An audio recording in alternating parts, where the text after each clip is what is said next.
don't never spend my Bitcoin right now until it raises to where I think it needs to be. Remember that number, 100 million. I firmly bet my life that not in my lifetime, but maybe in my children's lifetime, that one Bitcoin today that's worth 40,000 is gonna be worth about $100 million.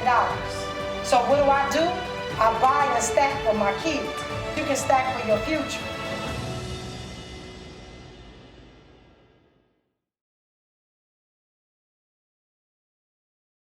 Hello, all right. Hello, everyone, and welcome to Ahead of the Crypto Curve.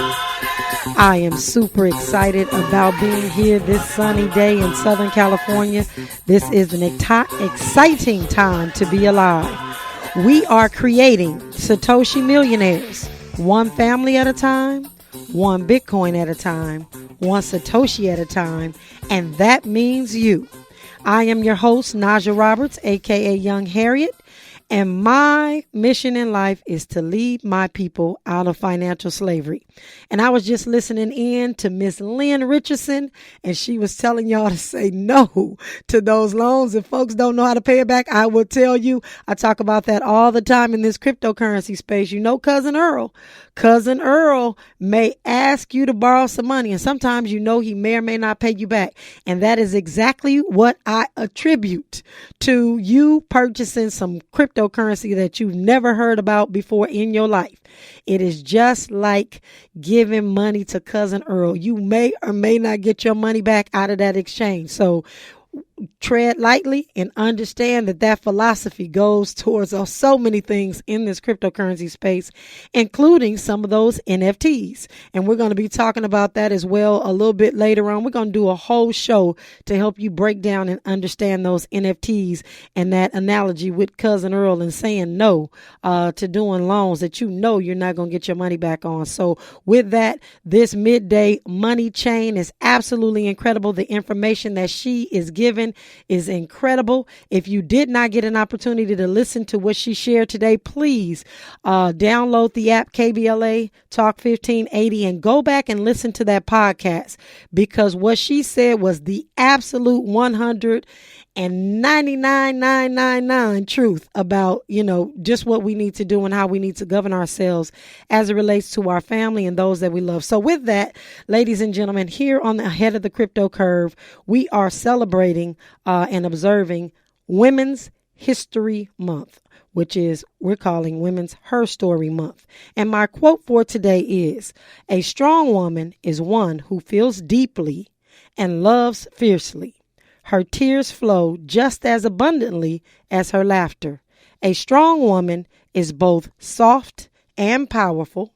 She is both practical and spiritual. A strong woman, in her essence, is a gift to the world." And that is an unknown author. I couldn't figure out who wrote that, but I absolutely loved it. And so I wanted to share that with you today.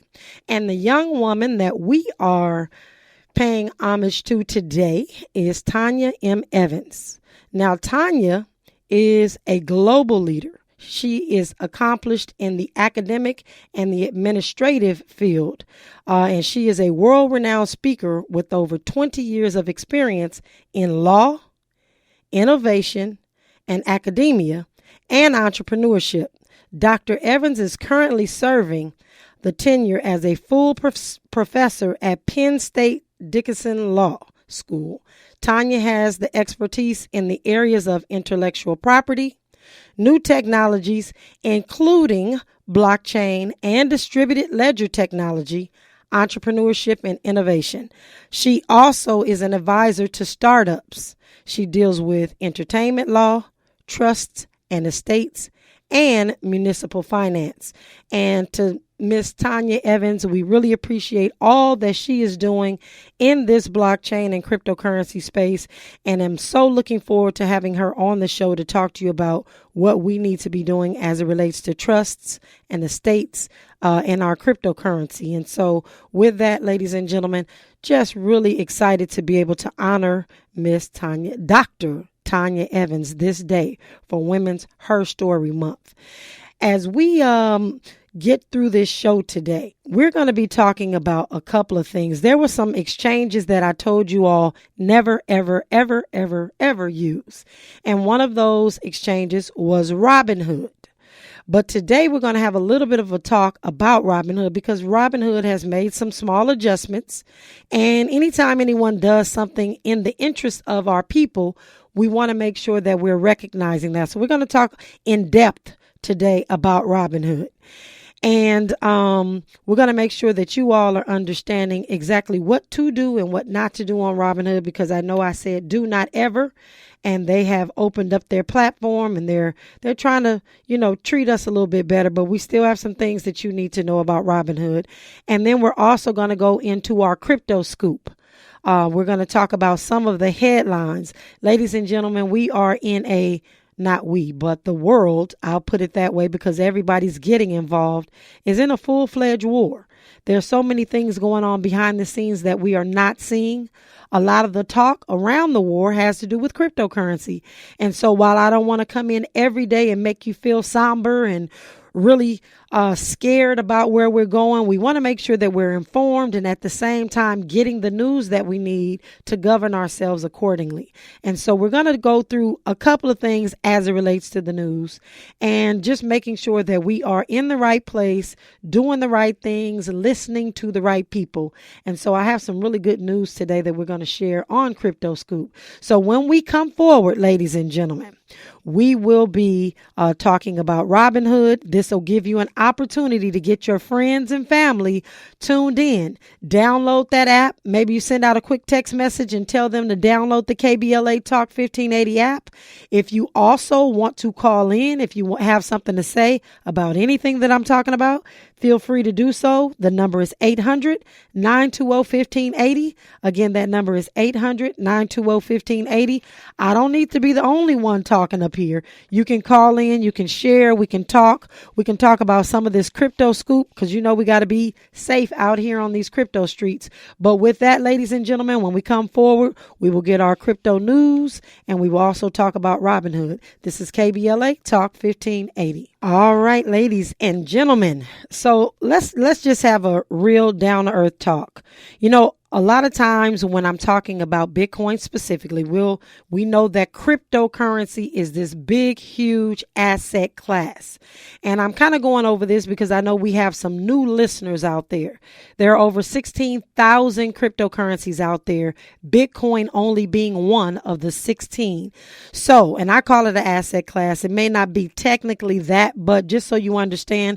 So like there are tennis shoes or sneakers, depending on what side of the country you're on. Some folks call them sneakers. Some people call them tennis shoes. Either way, there's a bunch of them. So you have your Nikes, your Converse, you have your Asics, you have all these different types. Cryptocurrency is exactly the same. You have tons of different cryptocurrencies. Bitcoin specifically, I talk about, and I would like to push and help push mass adoption. If you catch me most times, the back of my cryptocurrency shirt states mass adoption is the mission. And so I want to make sure that you understand when I bring these articles up, it's all about us understanding that cryptocurrency, Bitcoin, is here to stay. And in order for it to be here to stay, we have to get something called mass adoption. That means people have to start to use it. People have to start to accept it. And so anytime we get something that happens in the news that's a push towards mass adoption or not, because I swear never to be biased on this radio station, just to help you understand what's going on in its totality, I want to bring it out. Now, some of these things may not seem like a big deal to you, but it is based on the fact that we're not just talking about the use of cryptocurrency or Bitcoin in America, but globally. This is a global movement for mass adoption. So in sharing this first article with you today, it is the fact that Southeast Asia, and in Asia is China, but in Southeast Asia, the largest online sneaker marketplace now accepts Bitcoin. So, how many people are over in Asia, period. But in Southeast Asia, their largest online sneaker marketplace now accepts Bitcoin. And the name of that company is Novel Shift. Now, that does not mean much to us over here in America. And I know folks could be possibly listening to us from all over the world, but the fact that they're accepting Bitcoin as a payment is really a big deal, ladies and gentlemen. It actually moves us closer to mass adoption, and they picked up this gateway provider called AAA. And we're going to learn a little bit more about AAA and what they do. And we've had a lot of business owners lately asking how they can accept Bitcoin. And it's really easy. You don't need a gateway platform or anything like that. But you know, ladies and gentlemen, again, this is a big deal that they're accepting Bitcoin specifically to sell their sneakers over there. And they're going through the same thing that everybody else is doing in order to, of course, have an account through this AAA company over there in Singapore. Their central bank is making everyone do the KYC. We know that stands for Know Your Customer. So they're putting in place all the anti-money laundering, all those things that they need to be putting in to make sure that their system is not shut down by the government, because they're abiding by what they feel like should be in place. And it's not mandatory, but everyone is working to try to make sure that mass adoption is here and that it stays, and that there's no backlash later. So that was some big news, because there's a whole lot of feed over there in Southeast Asia. And if they're able to utilize their Bitcoin, it's great. Now, on the flip side, I'm always talking about not spending your Bitcoin. So yes, I have a tax accountant that accepts Bitcoin, and he even gives me a discount for paying in Bitcoin. And I also just recently had someone tell me that I could pay them in Bitcoin. My compliance attorney, I pay in Bitcoin.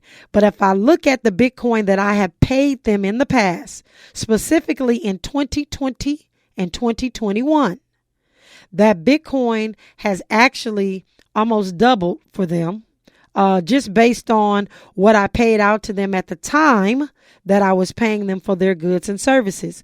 So the reason why I'm always telling each and every one of you to think more objectively about holding on to your Bitcoin is because I thoroughly believe that Bitcoin has not reached its full potential. And if you utilize it for goods and services, then you won't have it when that price gets to where you really feel like it should be or where it's going. And so that's also the flip side to having mass adoption, because folks need to use it, but we want other folks to use it. I'll say it that way.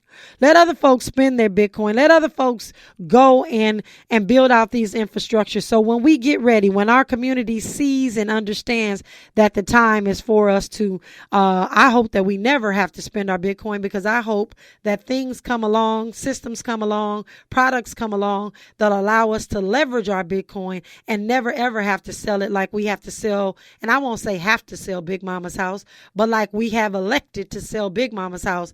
I hope that my children and their children's children never have to sell Big Mama's Bitcoin, right? So we're looking forward to these new processes. Again, this is so new. Things are going to come along that will allow us to spend our Bitcoin, but you have to think twice about whether you want to pay for a pair of sneakers right now that may be $100, and later you may look back and those sneakers are still in your closet, but now they're worth $1,500 because the value of Bitcoin has increased. So be very, very careful with that. I want to make sure that we are understanding that, and that is young Harriet shedding some light on that situation for you. One of the other articles that I wanted to bring to your attention was Mr. Robert Kiyosaki, and all of us know Mr. Robert Kiyosaki. Rich Dad, Poor Dad. In fact, many of us that are in the space where we are empowering ourselves have read his books. We listen to what he says. We've modeled some of our businesses after some of the things that he's taught us about the different quadrants and things of that sort. But ladies and gentlemen, he just made an announcement, and I'm not saying he's right or wrong, but I want to put it out there because our community likes to hear from those individuals that are in the space doing things. And Mr. Robert Kiyosaki says that this war has given rise to cryptocurrency as a safe haven more than fiat. Now, why is that important to us? Because later in his little article, or not the little article, he talks about how this Russian war is pushing folks away from fiat money and getting them into cryptocurrency, and how and why that's a great idea or not. But what he stated, and I'm going to go ahead and do a quote, and we're going to kind of talk about it. We're going to I'm going to shine a little bit of light on it for you. He basically stated that we are in the biggest bubble in world's history right now, and the U.S. government will eventually seize all cryptocurrencies. He predicted, now this is his prediction, that the government will regulate cryptocurrency, this entire sector. And he said that they will launch a Fed crypto, which we already know to be the CBDCs. That may be coming down, not may be coming down, will be coming down. But ultimately, Kiyosaki stated that cryptocurrencies will be seized and folded into government crypto. His prediction, however, a lot of us, heavily criticized him on that on social media. People were telling him that not all cryptocurrencies can be seized. And I've made sure that you all are understanding that not all cryptocurrencies can be seized, because if you are self-custodying your crypto, which we've been talking about the last couple of weeks, then unless you give them your private keys or, whatever you need to give them, then there's no way for them to get that. And some folks would stop and say, well, you know what? The government cannot do that. And I'm going to keep saying this because some people are listening today that weren't listening last week. Take a look at the Presidential Executive Order of 1933. The United States President ordered all gold turned into the Federal Reserve Bank, bank officers, or representatives. They can absolutely do the same thing today. So there is no reason for us to be naive and feel as though they cannot, because they absolutely can. But we can eliminate some of that with self-sovereignty, which is holding our own private keys in this space. But decentralized cryptocurrencies like Bitcoin cannot be seized within the network unless you hold it on a platform. And so that's where he went wrong with that specific statement. But we're going to make sure again that our community is understanding how important self-custody is. And I'm here to help you do that. And again, that's young Harriet shedding some light on that for you. The second thing that I want to shed some light on, and we're going to have a whole series, probably a week, talking about different NFTs. And I think I'm going to do that on the week that we go to march on Capitol Hill and speak with some of those folks on Capitol Hill about the Black and Latino community in cryptocurrency. I think that's the week we'll probably start talking about these NFTs and NFT projects. But I want to share with you something that happened at South by Southwest. And I didn't go to South by Southwest this week because I am dedicated to making sure that this information is getting through the studio. And so I'm here this week instead of there. And so, but I've been getting firsthand news. Someone was sharing with me, sitting at the table with Baron Davis, what was going on and what he's planning on doing in this cryptocurrency space. So I'm really optimistic about some of the projects and some of the things that are going to be assisted with as it relates to our community. But also out of South by Southwest was Mr. Mark Zuckerberg, who actually stated and made a statement that Instagram is now working on bringing NFTs to their platform in the very near term. So, ladies and gentlemen, when you are on Facebook and you are or Instagram, and they're starting to do things like, as we know, change their name to Meta, which is short for Metaverse, which is also means eternity. The symbol means eternity. Like, there's all these subliminal things going on. You're going to get on Instagram probably in the next 2 to 4 weeks. If he's announcing it as South by Southwest, he knows we're all standing by waiting. They're going to be putting these NFTs out for you to purchase. I am not saying NFTs are good, bad, indifferent at this point, but I want to make sure that our community is understanding that they are specifically designed to market you so that you buy them no matter what they are. And I'm not talking about those that are in our community that are getting support for their music or their art or any of the things that they're putting together. I mean, there's some great initiatives behind some of these NFTs, but I would caution you to use to buy some of these things that are coming out on some of these platforms where we know that they have traditionally and historically taken advantage of our community. So I'm just going to ask you to caution yourself as it relates to that, to getting on those, buying those NFTs on Instagram or even Facebook, because I know that they're going to be doing that very, very soon. So what he did state was, I'm not ready to announce exactly what's going on today, but over the next several months, the ability to bring some of your NFTs in and hopefully over time be able to mint things right inside the environment. And so that's what they're going to be doing on Instagram. And I'm telling you that because when you see it, I don't want you to think that it's so valuable that you just go ahead and buy it because it's on Instagram. We don't know what blockchain, we don't know what coin, token that they're using, that they're building on. And I also want to make sure that we are clear that there are NFTs that are built on the Bitcoin protocol as well. So people are always saying, well, you can't do NFTs on Bitcoin. Well, you absolutely can, and they are doing it. And so you just need to know that. But I do not want our community to get sidetracked when they see NFTs on Instagram. So with that, ladies and gentlemen, we will be, we're finished with our crypto news, so I can keep you safe on these crypto streets. But again, if you have anything that you would like to talk about, please give me a call at 800-920-1580. Again, that's 800-920-1580. I would love to take your call. When we come forward, ladies and gentlemen, we are going to have an in-depth talk about Robinhood, which I have said many, many years ago is Robin the Hood.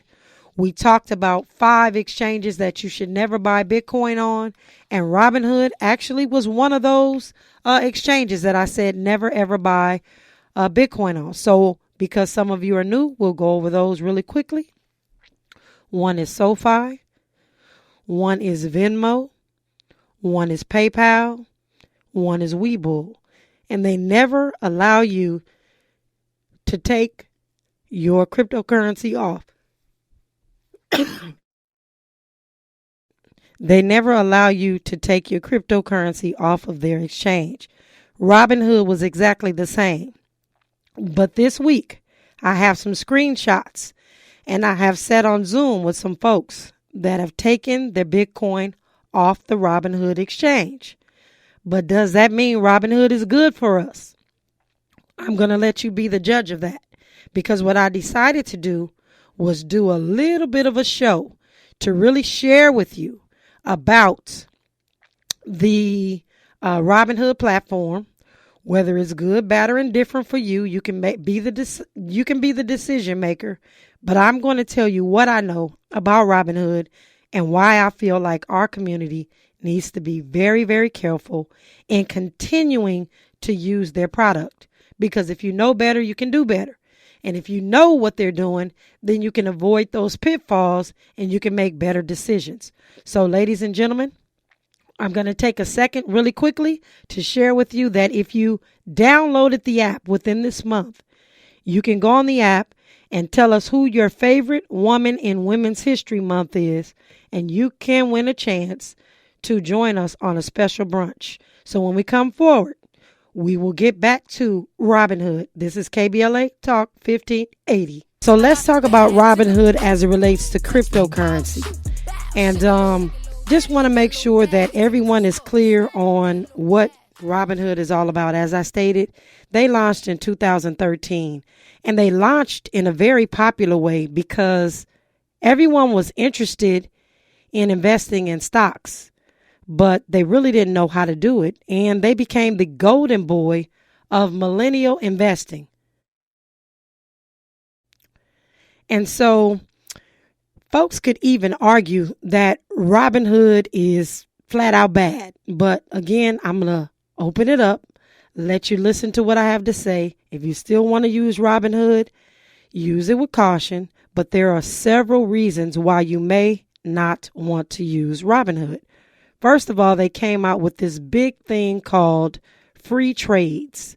And it was one of the biggest selling points because they used to have, they used this commission-free structure to get people on their platform, especially folks that didn't know a better way to invest in stocks and they thought it was cheaper, so they went with them. But a lot of the users actually figured that the monetary savings would probably be worth the trade-offs. But Robinhood is no longer the only show in town. So I know that we are talking about cryptocurrency, but if you must use a platform after we finish here today, just know that there's TD Ameritrade, there's Fidelity, there's Charles Schwab, E-Trade. There are so many other interactive brokers out there that you can get free trades through. You don't have to stick with Robinhood just because it's hip, just because you think, well, they've marketed it to our community for sure. But then the other thing I would say about them is the user interface. They made it really, really easy for you to come on board. And so they do have a lot of shortcomings in that. But one of the other things is the major downtime problems. So as we talk about Bitcoin, and I told you initially a couple of weeks ago, Robinhood was one of the 5 never to purchase on because they never gave for the next 3 to 4 hours. So ladies and gentlemen, I'm wondering what possibly could have been going on while she was trying to remove her Bitcoin when she couldn't get it moved. Were they trying to figure out how they could stall, and maybe that her KYC wasn't done properly? Just a lot of different things came into our thoughts because she had to, during this 3-hour period, re-upload her ID, which didn't make sense. If she was already trading on the platform, if she was already ready and able to get into that screen that showed that she could withdraw her Bitcoin, then why were they again asking her to KYC when she had already done so? So it just leads me to believe that even though Robinhood has put this feature there, they're going to be very reluctant to give you your Bitcoin when you need it. And that's no different from the other downtimes that people experience when they're doing stocks. One of the other issues is the delayed Bitcoin quote. So if you are purchasing Bitcoin on Robinhood, there's a delayed quote. Why is that?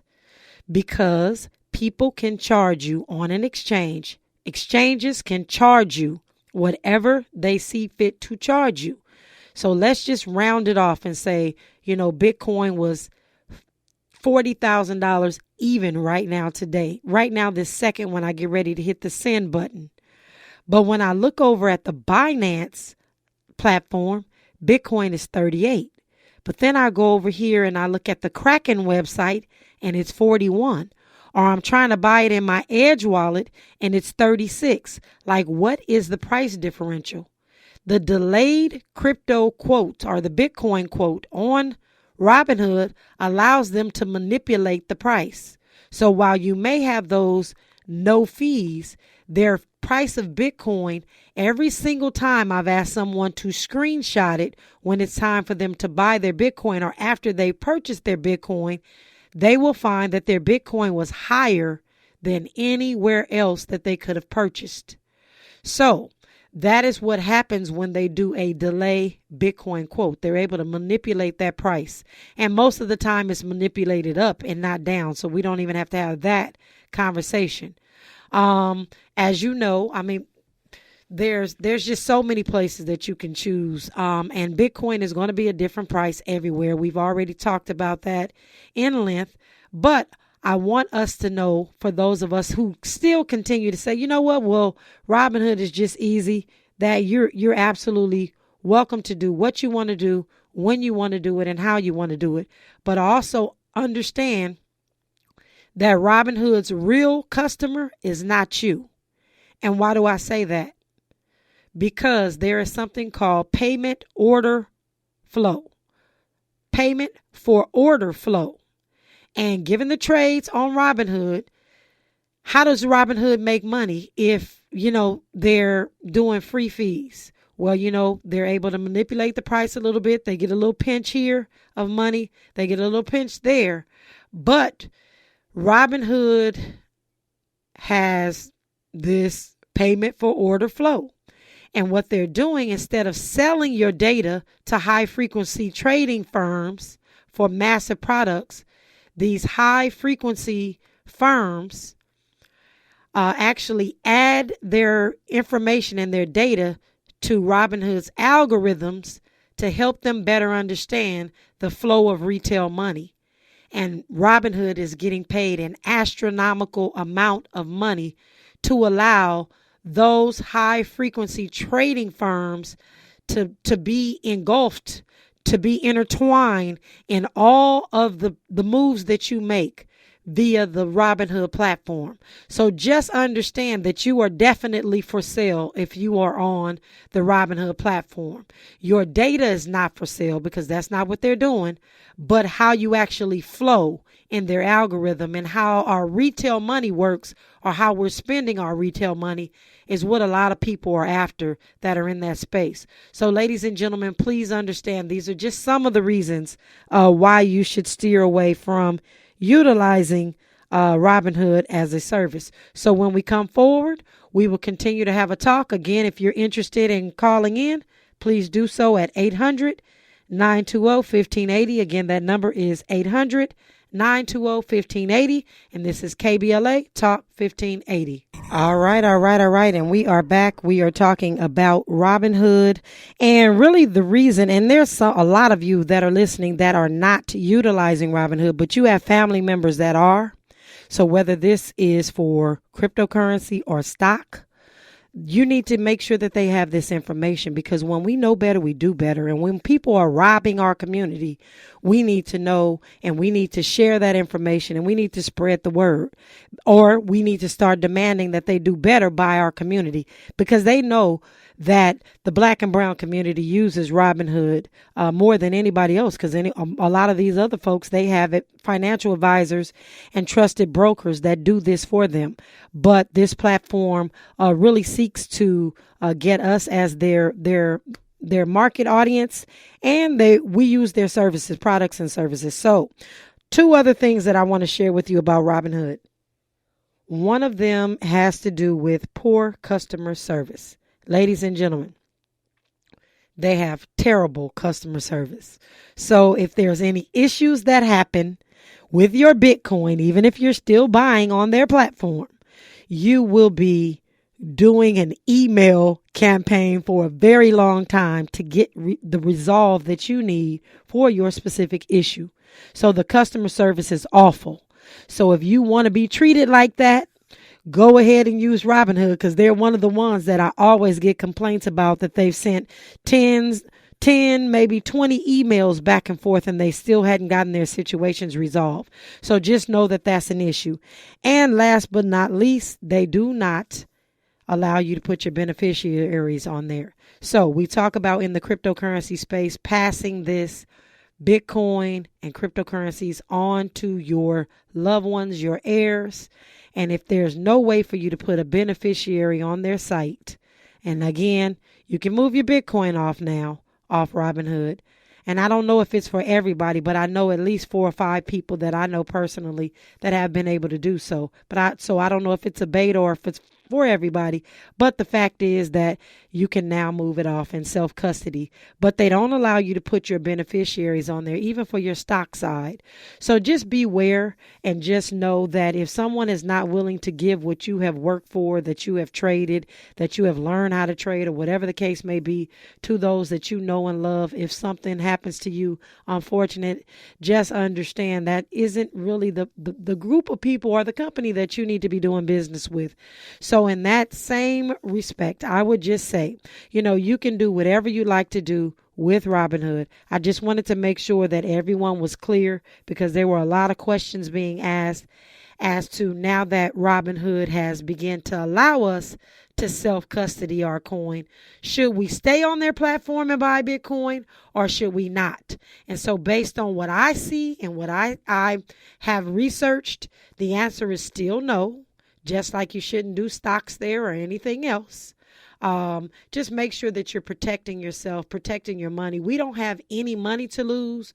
We don't have any time to waste. We do not have many do-overs. We don't have any do-overs in our community.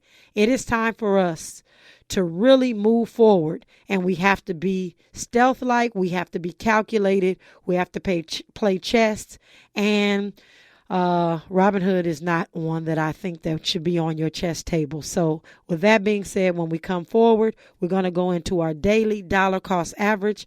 So please get ready with your Black Wall Street wallet. If you haven't already done so, download it.